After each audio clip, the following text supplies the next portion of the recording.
Hello नमस्कार दोस्तों। आपके अपने channel study with Vipin Kumar में आप सभी का स्वागत है। आज हम पढ़ेंगे पॉलिटी। पॉलिटी वो भी वो भी पूरी पॉलिटी पढ़ेंगे, सिर्फ एक ही वीडियो में।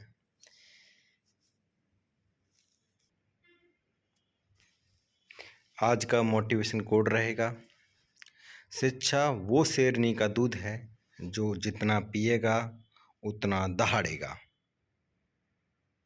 तो चलिए आते हैं अपने टॉपिक पर। सबसे पहले पढ़ेंगे संविधान सभा। भारत में संविधान सभा को औपचारिक रूप से मांग सबसे पहले 1934 में मानवेंद्र नाथ रॉय ने की थी। संविधान सभा की औपचारिक मांग सबसे पहले कब की थी? 1934 में की थी। वो भी किसने की थी? मानवेंद्र नाथ रॉय ने की थी। अगस्त प्रस्ताव 1940 में आया। यह प्रस्ताव सर्वप्रथम अंग्रेजों ने संविधान सभा की मांग की स्वीकार किया था। अगस्त प्रस्ताव सबसे प्रथम 1940 में। इसी प्रस्ताव में सबसे पहले अंग्रेजों ने संविधान सभा की मांग को स्वीकार किया था। लेकिन यह क्या, ये इसमें स्वीकार किया, लेकिन क्रिप्स प्रस्ताव में स्पष्ट रूप से स्वीकार किया था। जो क्रिप्स प्रस्ताव जो था, महात्मा गांधी ने इसे दिवालिया बैंक का चेक घोषित किया। दिवालिया बैंक का चेक का मतलब ये होता है कि वह बैंक जो वर्तमान समय में अस्तित्व में ना हो, मतलब उसमें ना किसी प्रकार का लेन देन हो रहा हो, या फिर वह बैंक यहाँ से जा चुकी हो, उसको दिवालिया बैंक कहते हैं। महात्मा गांधी ने क्रिप्स प्रस्ताव को दिवालिया बैंक का चेक कहा। उसके बाद हम बात करते हैं कैबिनेट मिशन की। कैबिनेट मिशन में क्या हुआ? संविधान सभा का गठन हुआ। इसमें संविधान सभा के सदस्यों की संख्या 389 थी। सदस्य मनोनीत एवं निर्वाचित दोनों थे, जिसमें से निर्वाचित सदस्यों की संख्या 296 थी तथा मनोनीत और देसी रियासतों से जो मनोनीत हुए थे उनकी संख्या 93 थी। एक सदस्य कम से कम 10 लाख सदस्यों पर होगा। ये जो 389 सदस्य थे संविधान सभा में, इसमें रूल था कि कम से कम 10 लाख सदस्य होंगे, उन पर एक सदस्य निर्वाचित होगा। इसमें 4 चीफ कमिश्नर प्रांत भी थे। Number 1 Delhi, number 2 Ajmer Merwara, number 3 Coorg और नंबर 4 बलूचिस्तान। 9 दिसंबर 1946 को संविधान सभा की प्रथम बैठक हुई, जिसकी अध्यक्षता सच्चिदानंद सिन्हा ने की थी। यह सबसे बुजुर्ग व्यक्ति थे। सच्चिदानंद सिन्हा जो थे, यह उस समय सबसे बुजुर्ग व्यक्ति थे। इन्होंने प्रथम संविधान सभा की अध्यक्षता की थी, जो कब हुई थी? 9 दिसंबर 1946 को हुई थी। मुस्लिम लीग ने इस सभा का बहिष्कार किया था। जो पहली सभा जो हुई थी उसका क्या हुआ था? संविधान सभा की पृथक जो बैठक हुई थी वो 9 दिसंबर 1946 को हुई थी। मुस्लिम लीग ने इसका बहिष्कार किया। उसको विंस्टन चर्चिल ने क्या कहा?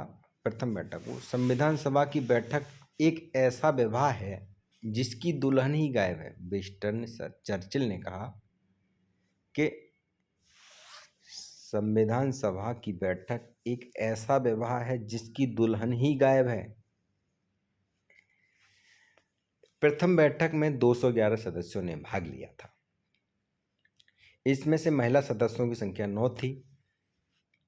कम सदस्य आने के 2 प्रमुख कारण थे। नंबर 1 मुस्लिम लीग का बहिष्कार,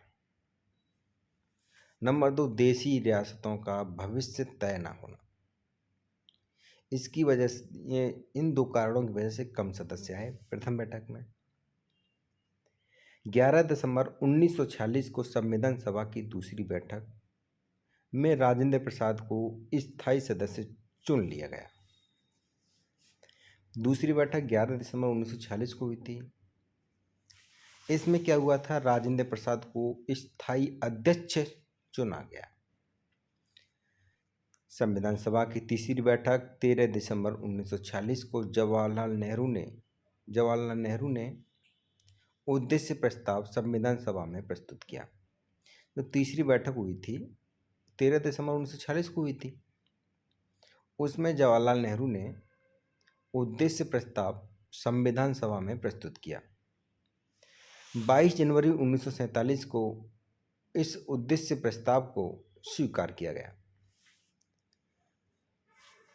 प्रस्तुत किया गया 13 दिसंबर 1946 को और स्वीकार कब किया गया? उद्देश्य प्रस्ताव को 22 जनवरी 1947 को उद्देश्य प्रस्ताव को स्वीकार किया गया। यही वर्तमान उद्देशिका का यह आधार है। डॉक्टर भीमराव अंबेडकर जी के बारे में पढ़ेंगे कि प्रथम बार मुंबई से चुनाव लड़ाए, दूसरी बार बंगाल से जब चुनाव लड़े थे मुस्लिम लीग की सहायता से चुनाव लड़े थे, और इस दूसरी बार जब बंगाल से जब चुनाव लड़े थे तो ये जीत भी गए थे। लेकिन क्या हुआ, बंगाल की सीट पूर्वी पाकिस्तान में चली जाती है। बीजी खैरे का पत्र लिखा जाता है। बीजी खैरे का पत्र लिखा जाता है। एम जयकर सीट खाली करते हैं।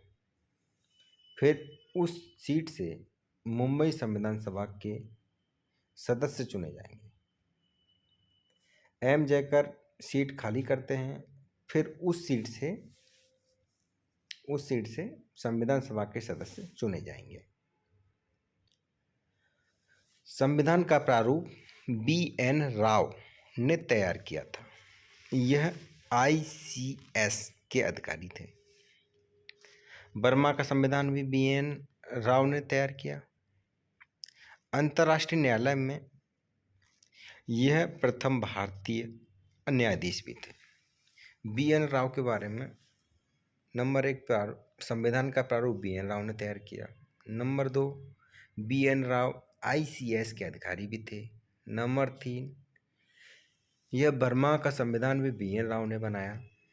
नंबर 4 अंतर्राष्ट्रीय न्यायालय में यह प्रथम भारतीय न्यायाधीश भी थे। उसके बाद में ड्राफ्ट कमेटी और प्रारूप समिति तथा पांडुलेखन समिति को एक नया नाम दिया गया है, जिसका नाम था प्रारूप समिति।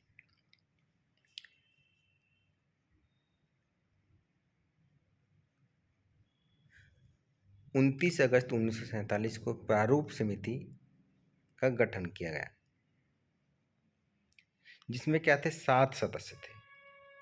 7 सदस्यों में प्रमुख सदस्य या जिसके अध्यक्ष थे डॉक्टर भीमराव अंबेडकर जी। उसके अलावा अन्य 6 सदस्य थे KM मुंशी, BM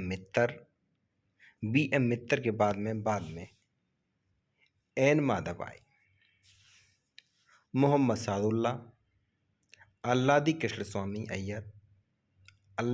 स्वामी अय्यर जो थे निर्दलीय थे, N गोपालस्वामी आयंगर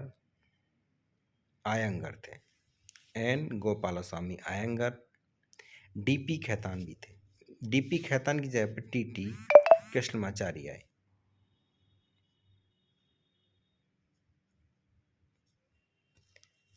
प्रारूप समिति के 7 सदस्यों में से केवल 2 सदस्य ही KM मुंशी एवं TT कृष्णमाचारी कांग्रेस के सदस्य थे। संविधान सभा के कुल 12 अधिवेशन हुए। 12 अधिवेशन कब हुए? 24 जनवरी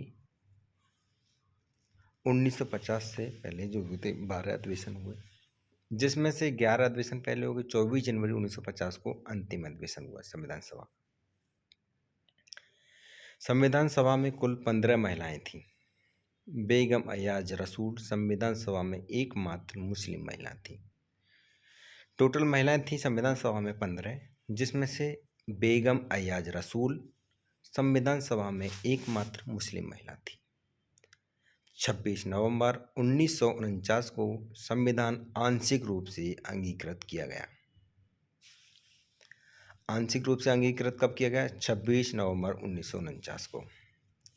अनुच्छेद 394 में उन अनुच्छेदों का वर्णन है जो 26 नवंबर 1949 को लागू हुआ।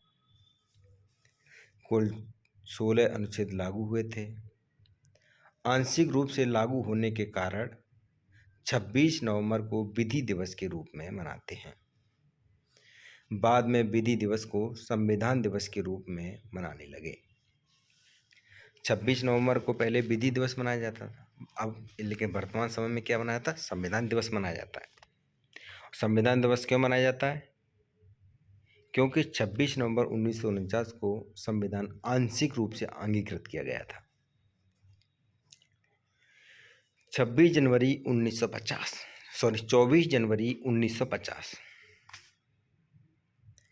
284 सदस्यों ने संविधान पर हस्ताक्षर किए। कब किए? 24 जनवरी 1950 को 284 सदस्यों ने संविधान पर हस्ताक्षर किए। जवाहरलाल नेहरू प्रथम और राजेंद्र प्रसाद अंतिम थे। हस्ताक्षर करने वाले प्रथम व्यक्ति संविधान पर हस्ताक्षर करने वाले प्रथम व्यक्ति जवाहरलाल नेहरू व अंतिम व्यक्ति राजेंद्र प्रसाद थे। भारत का पहला राष्ट्रपति डॉक्टर राजेंद्र प्रसाद को निर्वाचित किया गया। संविधान सभा में संविधान निर्माण व संसद शामिल थे। उसके बाद में भारतीय संविधान का शीर्षक है भारत का संविधान। अक्सर आपने देखा होगा कि भारतीय संविधान की शीर्षक भारत का संविधान लिखा रहता है, वही उसका शीर्षक है। अनुच्छेद 394 में लिखा है कि बाकी के अनुच्छेद 26 जनवरी 1950 को लागू होंगे। बाकी के अनुच्छेद 26 जनवरी 1950 को लागू होंगे। 15 अगस्त 1947 से 26 जनवरी 1950 तक भारत की शासन व्यवस्था भारतीय स्वतंत्रता अधिनियम 1947 के माध्यम से चली।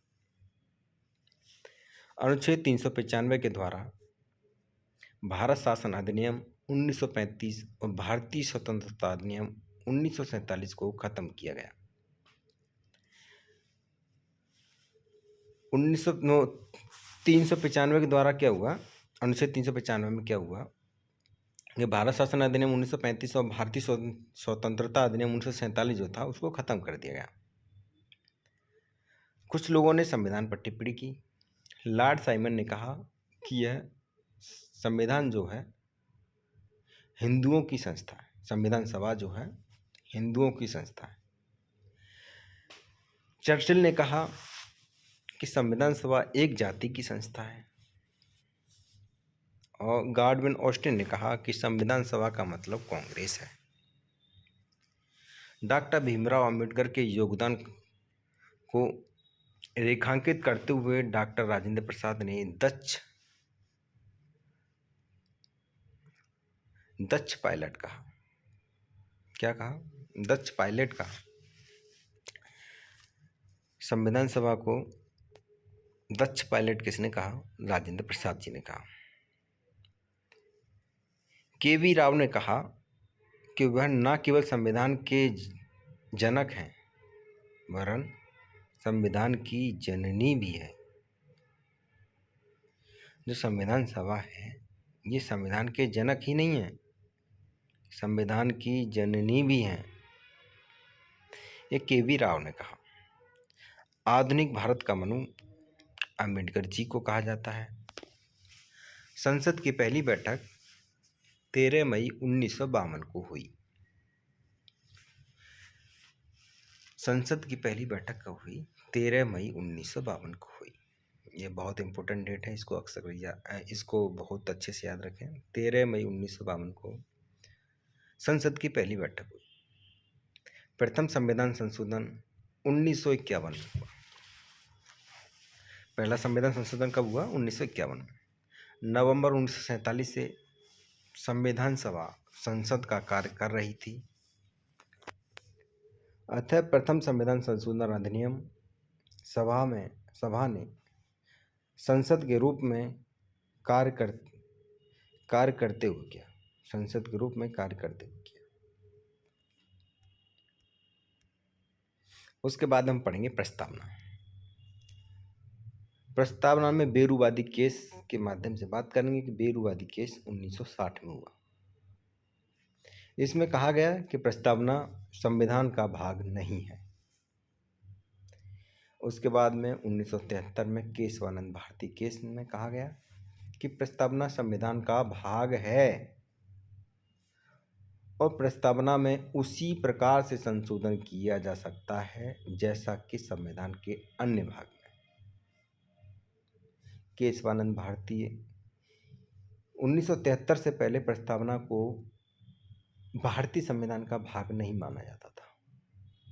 जब केशवानंद भारती केस में जो 1973 में लड़ा गया, उसमें कहा गया कि प्रस्तावना संविधान का भाग है और 1973 से पहले संविधान में संशोधन भी नहीं, प्रस्तावना में संशोधन भी नहीं कर सकते थे।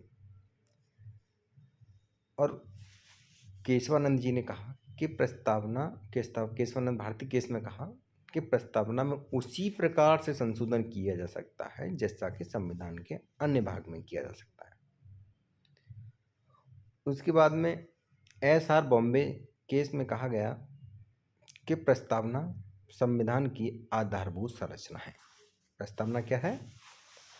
आधारभूत संरचना। ये किसने कहा? SR बॉम्बेवाद ने कहा। प्रस्तावना जैसा कि हम जानते हैं, हम भारत के लोग संविधान का स्रोत जानता है।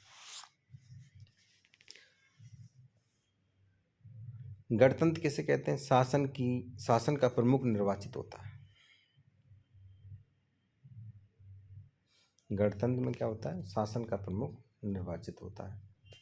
धर्मनिरपेक्ष का मतलब है कि सरकार का कोई धर्म नहीं है, वह निरपेक्ष है। निरपेक्ष का मतलब सरकार का कोई भी धर्म नहीं है, वह निरपेक्ष है। प्रस्तावना 3 प्रकार के न्यायों का वर्णन किया गया है: सामाजिक, आर्थिक और राजनीतिक न्याय। अनुच्छेद 38 में भी इन तीनों न्याय का उल्लेख है। अनुच्छेद 38 में क्या है? इन तीनों न्याय के बारे में उल्लेख किया गया। स्वतंत्रता जो है, प्रस्तावना 5 प्रकार की स्वतंत्रता का उल्लेख किया गया है: विचार, अभिव्यक्ति, विश्वास, धर्म और उपासना की स्वतंत्रता। अवसर की समानता प्रस्तावना में भी है और अनुच्छेद 16 में भी है। बंधुत्व शब्द प्रस्तावना में भी है और मौलिक कर्तव्य में भी है। अंगीकृत का मतलब होता है स्वीकार करना, अडॉप्ट, जिसमें इंग्लिश में अडॉप्ट कहते हैं। अधिनियम का मतलब होता है लागू करते हैं। आत्मसमर्पित का मतलब होता है स्वयं को सौंपते हैं। प्रस्तावना में भारत शब्द का उल्लेख 2 बार हुआ है। जैसे कि स्टार्टिंग में हम भारत के लोग, एक बार तो ये हुआ, एक बार और हुआ, टोटल 2 बार प्रस्तावना में भारत शब्द का उल्लेख हुआ है। संविधान की प्रस्तावना में 42वें संविधान संशोधन 1976 के द्वारा हुआ। संशोधन कब हुआ? संविधान की प्रस्तावना में संशोधन 42वें संविधान संशोधन 1976 के द्वारा हुआ। संशोधन के माध्यम से सिर्फ एक बार ही बदलाव हुआ। अभी तक सिर्फ एक बार संशोधन हुआ प्रस्तावना में, और जिसके माध्यम से क्या हुआ कि 3 नए शब्दों को जोड़ा गया: समाजवादी, पंथ निरपेक्ष और अखंडता। कभी कभी ये पूछ लेता है जैसे जिस समय संविधान लागू हुआ था उस समय निम्नलिखित में से कौन कौन सा शब्द नहीं थे? तो उसमें पूछा समाजवादी, पंथ निरपेक्ष, अखंडता। हम सोचते हैं इस संविधान में तो है, लेकिन वो पूछता है लागू हुआ तो उस समय के बारे में। लागू हुआ था उस समय समाजवादी, पंथ निरपेक्ष, अखंडता शब्द नहीं थे। 1976 के बाद में जुड़े। ये भी संविधान के 42वें संविधान संशोधन अधिनियम के 1976 के अधिनियम के द्वारा जुड़े। और ये प्रस्तावना का पहला संशोधन था और उसके बाद में और संशोधन हुआ भी नहीं है अभी तक। ठाकुरदास भार्गव जी ने कहा कि संविधान का सबसे महत्वपूर्ण भाग है प्रस्तावना, और प्रस्तावना को संविधान की आत्मा भी कहा। कन्हैयालाल मड़ैयाकर मुंशी, जिसको के एम मुंशी का इनका शॉर्ट नाम के एम मुंशी है, यह प्रारूप समिति के अध्यक्ष भी थे, जैसा कि हमने पढ़ा। प्रस्तावना भारतीय संविधान की जन्म कुंडली है। के एम मुंशी ने कहा कि प्रस्तावना भारतीय संविधान की जन्म कुंडली है। हम बात करेंगे कि अनुच्छेद के बारे में, अनुच्छेद के बारे में बात करेंगे कि अनुच्छेद 1 से लेकर 4 तक भारत के राज्य क्षेत्र के बारे में उल्लेख किया गया। अनुच्छेद 1 में बताया गया कि भारत राज्यों का संघ है। भारत किसका संघ है? राज्यों का। यह किस में लिखा है? अनुच्छेद 1 में लिखा। भारत में, संविधान में भारत और इंडिया दोनों कहा गया है। भारत और इंडिया दोनों शब्दों का प्रयोग किया गया है संविधान के अनुच्छेद 1 में। अनुच्छेद 1 में क्या है? राज्य, संघ शासित प्रदेश और अर्जित प्रदेश के बारे में व्याख्या करता है। भारत का राज्य क्षेत्र अनुच्छेद 1 में परिभाषित किया गया है।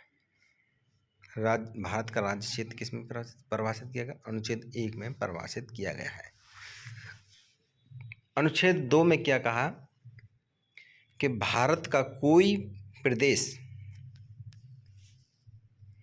मिलाना हो, भारत का कोई प्रदेश मिलाना हो तो उसे कैसे शामिल किया जाए?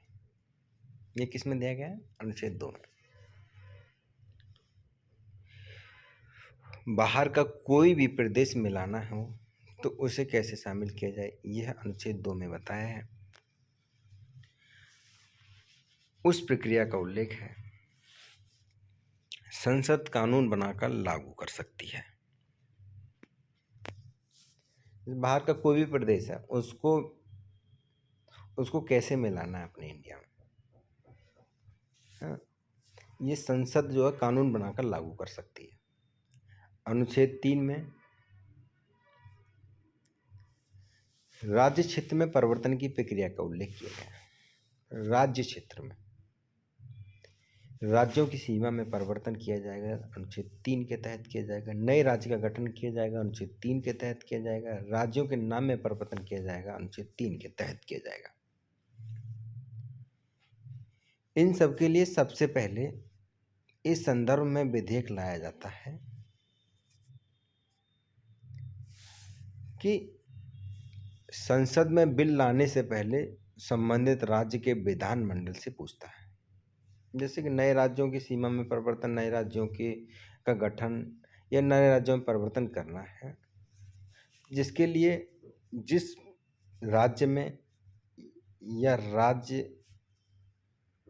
जिस राज्य की सीमा में गठन करना है, नया नाम बदलना है, तो उस राज्य के विधानमंडल से पहले पूछा जाता है, उसके बाद विधेयक लाया जाता है। राष्ट्रपति जवाब देने की अवधि निर्धारित करता है। राष्ट्रपति जवाब देने की अवधि निर्धारित करते हैं। राज्य के विधानमंडल की राय का कोई फर्क नहीं पड़ता। अगर राष्ट्रपति ने जवाब देने की अवधि निर्धारित कर दी तो राष्ट्र विधानमंडल का कोई भी फर्क नहीं पड़ेगा। अनुच्छेद 4 में कहा गया है कि अनुच्छेद 2 और अनुच्छेद 3 के अंतर्गत जो भी परिवर्तन किए जाएंगे वह अनुच्छेद 368 के अंतर्गत नहीं आएगा। अनुच्छेद 2 और 3 में कोई भी परिवर्तन होगा वो 368 में नहीं है। 368 में तो संविधान संशोधन अधिनियम है, संविधान संशोधन है 368 में, तो और ये दिखाया 368 में संविधान संशोधन की प्रक्रिया है। बात करते हैं संविधान संशोधन की। संविधान संशोधन 3 प्रकार से किया जा सकता है। सामान्य बहुमत द्वारा, विशेष बहुमत द्वारा, विशेष बहुमत प्लस 1/2 राज्यों का अनुमोदन से। 368 में, अनुच्छेद 368 में सिर्फ 2 तरीकों का उल्लेख है। एक तो विशेष बहुमत का और विशेष बहुमत प्लस 1/2 राज्यों का अनुमोदन से, मतलब सामान्य बहुमत का कोई उल्लेख नहीं है, साधारण बहुमत का कोई उल्लेख नहीं है। अनुच्छेद 2 और 3 में परिवर्तन साधारण बहुमत से होता है। देखिए, अनुच्छेद 2 और 3 में परिवर्तन होगा साधारण बहुमत से होगा, लेकिन अनुच्छेद 368 में विशेष बहुमत और विशेष बहुमत प्लस 1/2 राज्यों के अनुमोदन का उल्लेख है। अनुच्छेद 2 और 3 में परिवर्तन करना साधारण बहुमत से होता है।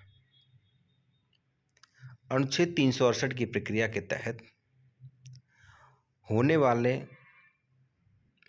संशोधन भारतीय संविधान संशोधन के रूप में गिना जाता है। भारतीय संविधान संशोधन के रूप में गिना जाता है। 368 में जो भी संशोधन होगा वो संविधान संशोधन के अंतर्गत गिना जाएगा। अनुच्छेद 2A में क्या कहा?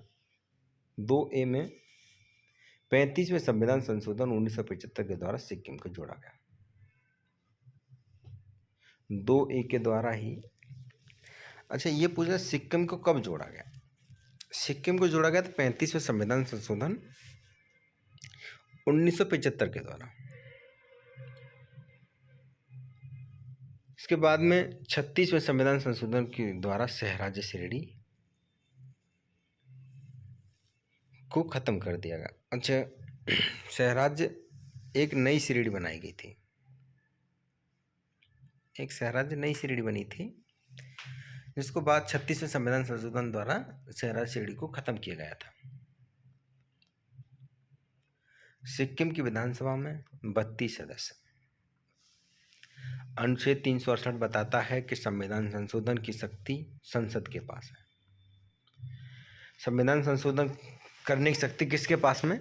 संसद के पास में है। गोकुलनाथ केस में क्या बताया गया कि संविधान के मूल अधिकारों में परिवर्तन नहीं कर सकता है। गोकुलनाथ केस में, गोकुलनाथ बाद में बताया गया कि संविधान के मूल अधिकारों में परिवर्तन नहीं कर सकता है।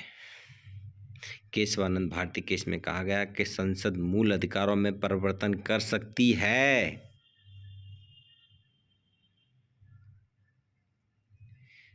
उसके बाद में बात करेंगे संविधान संशोधन विशेष बहुमत से पारित होता होगा।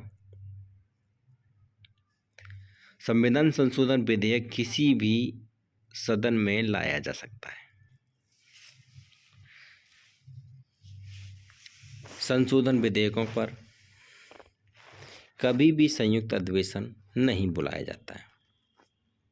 संशोधन जितने विधेयक होते हैं उन पर कभी भी संयुक्त अधिवेशन को बुलाया नहीं जाता। संविधान संशोधन को न्यायालय में चुनौती दी जा सकती है।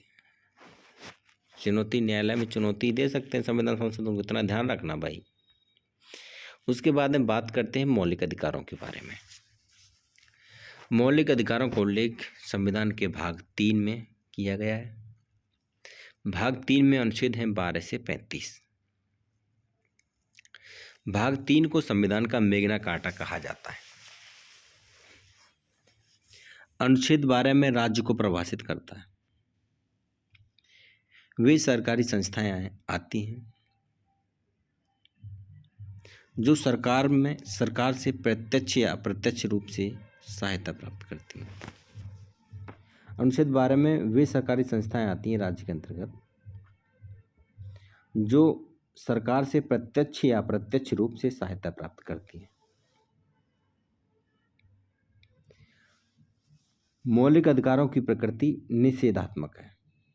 कैसी प्रकृति है? मौलिक अधिकारों की निषेधात्मक प्रकृति है। अनुच्छेद 13 में कहा गया कोई भी ऐसी विधि जो मौलिक अधिकारों को प्रभावित करती है, यह अनुच्छेद न्यायपालिका को शक्ति देती है किसी की इस पर न्यायपालिका न्यायिक पुनरावलोकन कर सकती है। कोई भी ऐसी विधि है जो मौलिक अधिकारों को प्रभावित करती है या फिर यह अनुच्छेद न्यायपालिका को शक्ति देती है, इस पर न्यायपालिका न्यायिक पुनरावलोकन कर सकती है। समझे?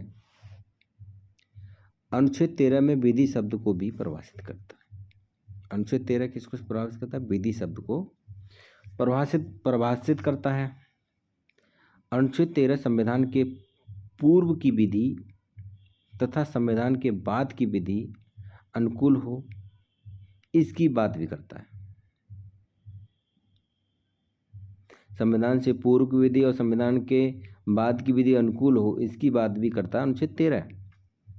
उसके बाद हम बात करेंगे समानता का अधिकार। समानता का अधिकार को अनुच्छेद 14 से 18 के बीच में रखा गया है। अनुच्छेद 14 में विधि के समक्ष समानता और विधियों का समान संरक्षण होना चाहिए। अनुच्छेद 14 में बताया गया विधि के समक्ष समानता होनी चाहिए और विधियों का समान संरक्षण होना चाहिए।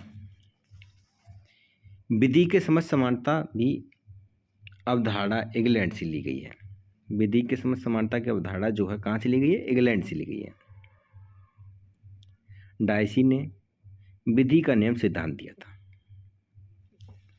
विधि के नियम का सिद्धांत किसने दिया था? डायसी ने दिया था। विधि के समक्ष समानता से तात्पर्य है कि विधि के समक्ष सभी समान हैं, वह किसी से भेदभाव नहीं करेगी। विधि के समक्ष समान संरक्षण से तात्पर्य है कि राज्य चाहे वह सकारात्मक भेदभाव कर सकता है, वह अलग अलग वर्गों के लिए अलग अलग कानून बना सकता है। विधि के समान संरक्षण से तात्पर्य यह है कि राज्य चाहे तो सकारात्मक भेदभाव कर सकता है, वह अलग अलग वर्गों के लिए अलग अलग कानून बना सकता है। यह अवधारणा अमेरिका से ली गई है। यह अवधारणा कहाँ से ली गई है? अमेरिका से ली गई है। अनुच्छेद 15 में लिखा गया है कि जाति, धर्म, लिंग, जन्म स्थान के आधार पर कोई भी भेदभाव नहीं किया जाएगा। अक्सर ये सवाल परीक्षा में अक्सर पूछा जाता है कि जाति के आधार पर भेदभाव हम किस अनुच्छेद के द्वारा नहीं कर सकते। अनुच्छेद 15 में ऐसा लिखा है कि हम जाति और धर्म और लिंग और जन्म स्थान के आधार पर कोई भी भेदभाव नहीं कर सकते, लेकिन महिलाओं और बच्चों के लिए अलग कानून बना सकता है।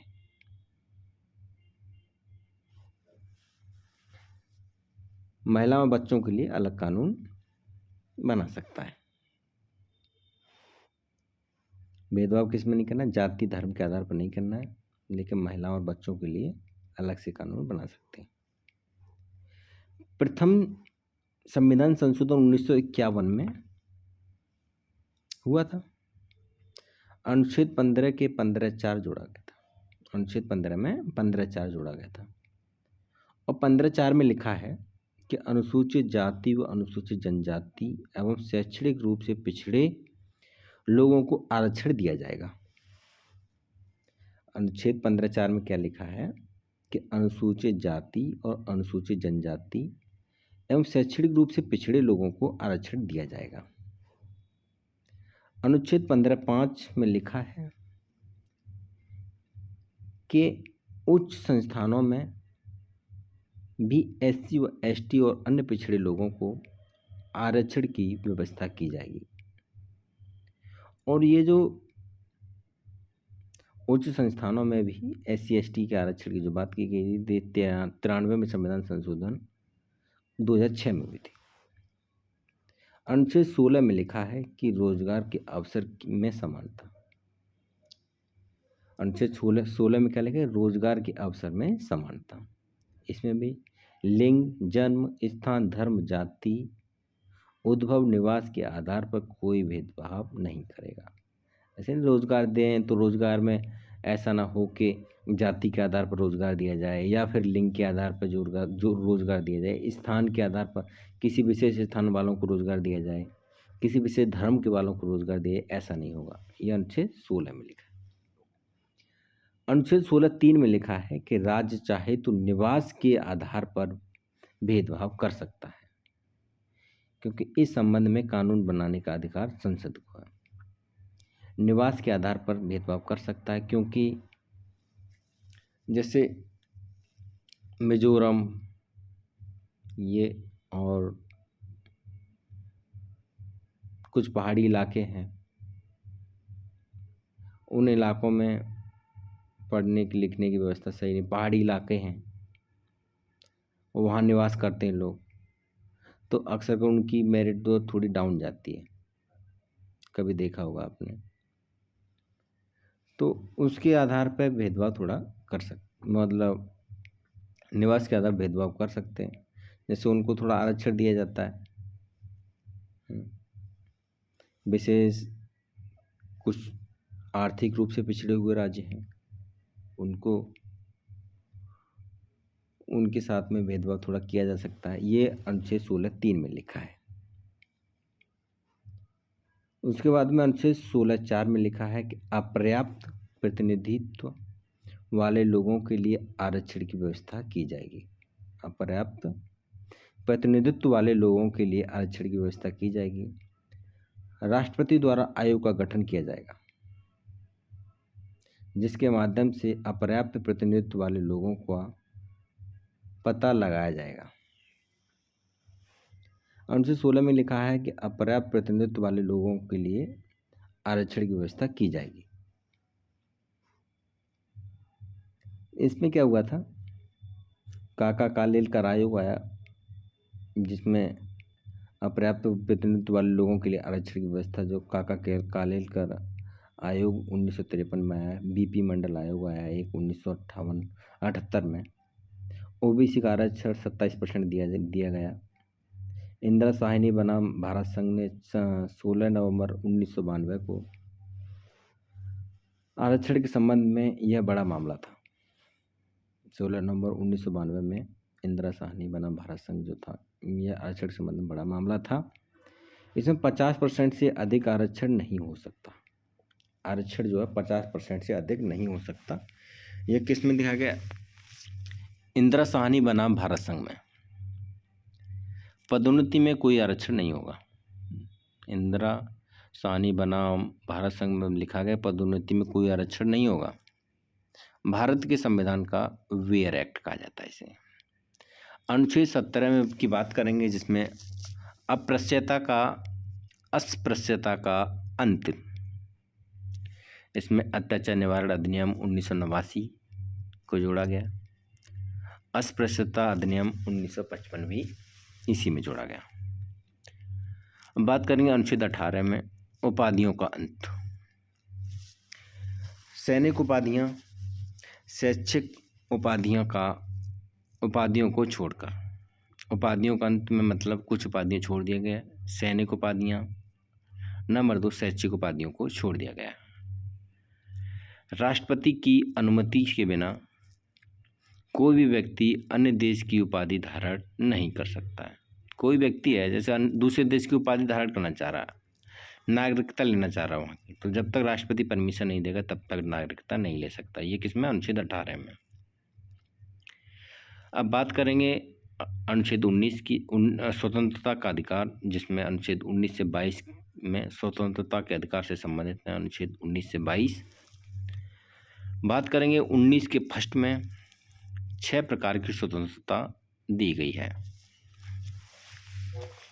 19 के फर्स्ट में कितने प्रकार की स्वतंत्रता दी गई है? 6 प्रकार की। प्रस्तावना में 5 प्रकार की स्वतंत्रता है। 19 के 1 में जो स्वतंत्रता दी गई हैं 6 प्रकार की, वो इस प्रकार हैं कि